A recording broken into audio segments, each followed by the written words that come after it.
With all of the ups and downs that the Utah Jazz experienced as a team last season, there was one player that stood above the majority of the rest in terms of just overall development and the showcasing performances that he ended up putting on the table night in and night out with a level of intensity like no other. Since we've entered the offseason, though, there has been very little news about him. And today we're going to be delving into why that is and exactly why I think this player is more valuable than most people would give him credit for. With that being said, it's your boy Wraith Hoops. Go ahead and smash that like button, subscribe, and turn on post notifications if you're into NBA basketball. And without any further ado, let's go ahead and get into this one.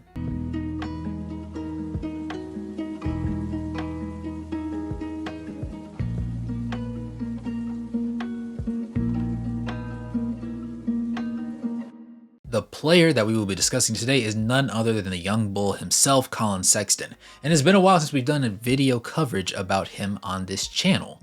The simple fact of the matter is I am very fond of his game. I'm very fond of the way he plays, the level of intensity that he has, and the overall teammate that he is to the remainder of the guys that are on the roster. Win, lose, or draw, he's always lifting the people around him up instead of beating them down. And there's something to be said about that, particularly on a rebuilding roster that now has a significant level of youth that it had already, but is now doubled down upon with this most recent draft class.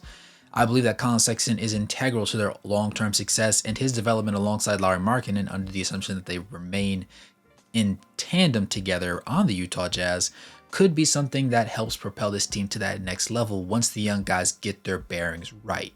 But I'm a numbers guy, so let's talk about the numbers.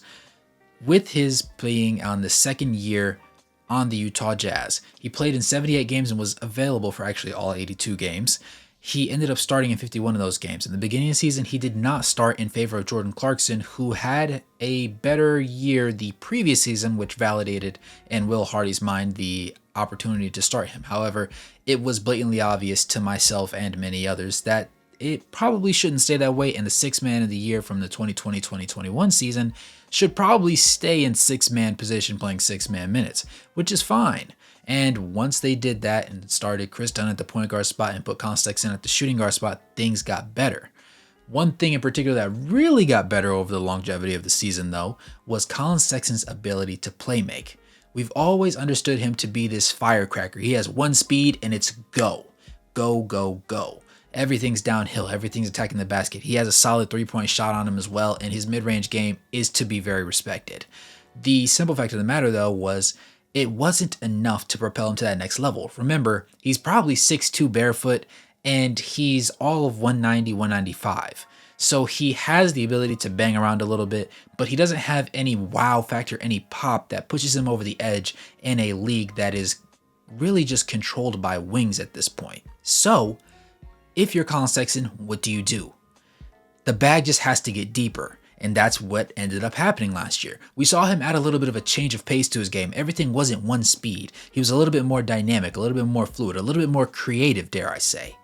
And when it came to playmaking, he was less turnover prone and he seemed more deliberate with his reads. He seemed to survey the floor more, and he wasn't such a horse with the blinders on taking approach when it came to him having the ball in his hands on offense. Defensively, we understand he is only going to be able to guard certain players on the court very, very well.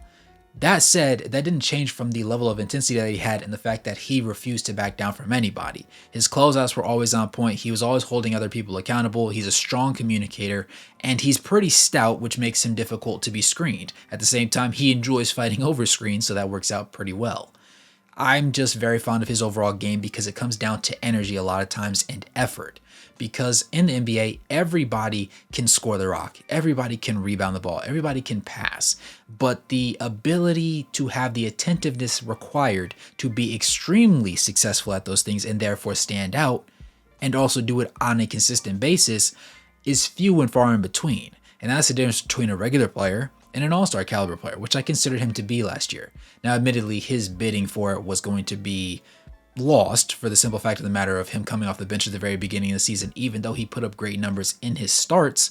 And overall, the season as a whole, even by his own words, was a good one, looking at it from his metrical categories. He played in 78 games, started in 51. He played 26.6 minutes per game and scored 18.7 points while putting together 2.6 rebounds, 4.9 assists, which was a career high by half an assist going back to his second to last season in Cleveland. And then he also had 0.8 steals, 0.2 blocks, and shot 48.7% from the field and 39.4% from three on 4.2 attempts.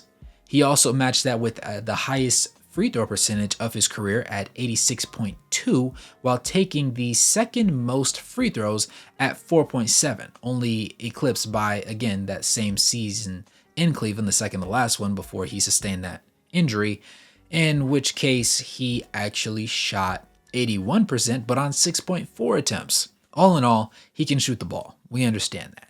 All in all, he's become incredibly more proficient when it comes to being a playmaker, being a floor general, being a controller of the offense. And I personally believe that Keyonte George is a shooting guard. I don't think that he's going to be his best basketball player as a point guard. And to me, it just makes sense to play him at the two. In college, he was more of a wing type of guy, so it just makes sense to allow him to have a fluid transition. Plus, he loves to shoot the rock. Even in the summer league, he loved to shoot the rock. He wasn't necessarily the greatest leader of an offense, and for being a floor general, whether it be at the end of last season, the beginning of last season, towards the middle of last season when he was getting starts, or in the summer league that just passes by. But it's not so much to say that he's a bad player or he cannot pass the ball efficiently at some point. It's just to say that he's not there yet. And instead of forcing him to get there, I would rather bank on Collin Sexton because he has gradually shown us extreme growth in those categories, particularly last year when things started to right the ship, and even when things fell back apart, he didn't change up who he was as a player. And there's something to be said about that because there's a lot of guys that will play up or down based on the team's performance, and they just kind of ride the ebbs and flows with the ship. Whereas Collin Sexton was leading the ship. Larry Markkinen also led the ship. His shooting percentages didn't all just drop off the edge of a cliff in games that the Jazz lost. No, they were the same players night in and night out trying to get better and lead this team to victories. And even though the end of the season ended up being a tank show because that was how it was to be ordained by the Utah Jazz front office, it didn't change the fact that Collin Sexton still had the same level of intensity and still pushed up and uplifted the younger players on the roster when they were taking his minutes and when they were getting opportunities that he had previously maintained for himself. I say all that to simply say that Collin Sexton is a great player and he would be welcome on many rosters. There's a reason why teams like the Los Angeles Lakers were looking for him around the trade deadline last year. And even at the very beginning of this offseason, you heard a couple rumblings before things just kind of went ice cold underneath the veil of things.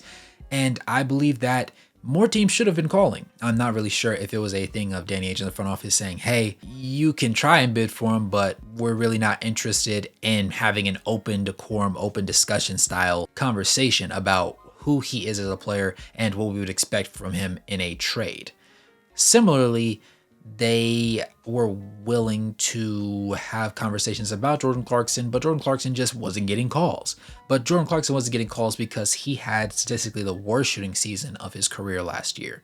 Collin Sexton had arguably one of the best that he's ever had, and I expect him not to regress, but to continue forward with a level of continuity and understanding of the offense, along with a command of the offense that he really hasn't had since his Cleveland days. And even then, you could argue that he wasn't necessarily a point guard. He was a combo guard or a shooting guard that was just in a shorter man's body.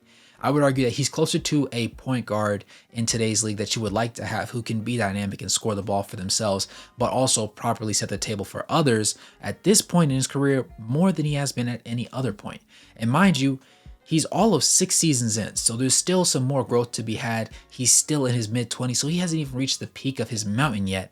And even after the surgery on his knee, and he still ended up managing to come out of the gate swinging as soon as the season started last year and across the entire thing. Now, this isn't to say that he played perfectly because he did have his fair share of bad games. He did have a fair share of turnovers, a fair share of just games where he had some level of really extreme tunnel vision. but that didn't change the fact that he was going to be the same version of himself night in and night out and try and make his team better. And on the tune of turnovers, he actually had the second lowest mark of his career at just 2.1 per game. In his first season with the Utah Jazz, in which he played a little bit less games, he ended up having 1.8, which is his lowest mark in his career. Then followed by 2.3 his rookie year, 2.4 his sophomore year, and then 2.8 the 2 years preceding that. So even in the year where he was his most efficient in Cleveland on the highest shot volume, he still was extremely more turnover prone. And I just like this version of Collin Sexton better. I believe that he will continue to grow down the right path. He will continue to be integral to this team's long-term success, excluding this upcoming season, of course, because we have the understanding that it will be a tanking season. But nevertheless, I think that he, when the Jazz become a playoff team, will be a very strong difference maker right out the gate. And secondarily, I believe that he will be one of those key cogs in the machine that gives them an extra gear that they didn't even know they had. But that's all I had for you guys today. Let me know what you have to think about Collin Sexton. Do you think that he is an extremely tradable asset? If you're a fan of a different team, would you like to see him on your team? Or if you're a Utah Jazz fan, how do you grade his season last year and where do you see him fitting in the Jazz plans going forward? With that being said, it's your boy Wraith Hoops. Thanks for tuning in this video. Go ahead and smash that like button if you enjoyed. Subscribe, turn on post notifications, and drop a donation or become a member of the channel to help support the content. With that being said, good morning, good evening, and good night, no matter where you're on the globe watching. Thanks for tuning in, and I'll catch you guys in the next one. Peace.